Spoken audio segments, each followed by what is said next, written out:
এই কিছুদিন আগে আমাকে একজন অমুসলিম যুবক হিন্দু ভাই ফোন করেছিল, যদিও সে মনে হয় আমার জলসা শুনে। সে আমাকে বলছে আপনার কাছে কিছু জানার ছিল আমার। আমি বলো আমরা তো জানাবার লেগেই আছি। কি সম্পর্কে জানবে? বললে আমার অন্য কোথাও আপত্তি নেই, আপনারা গায়ের দুধ পান করেন। আমি বললাম আমি তো 1 লিটার করে দুধ খাই আমার শ্বশুর ঘর গেলে। বললে গায়ের দুধ খান, গাইটাকে আবার জবহ করে আপনারা তার মাংসটা খান। আমাকে কি যুক্তি দিচ্ছে জানেন? আপনি মায়ের দুধ খেয়েছেন? আমি বললাম হ্যাঁ, ছোটবেলায় অফকোর্স খেয়েছি। আমরা সবাই মায়ের দুধ খেয়েছি না খাইনি? খেয়েছি। তো আমাকে বলছে আপনি মায়ের দুধ খান, তাহলে মাকে কেন জবাই করে খান না আপনারা?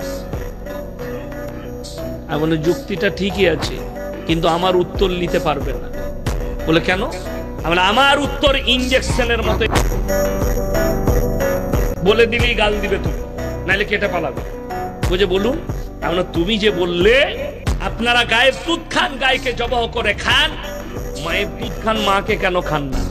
আমি বললাম তোমরা তো গায়ের মুখ খাও। বলে হ্যাঁ। গোবর খাও? হ্যাঁ। আমি তাহলে মায়ের গু আর মুখ খানে খাই না?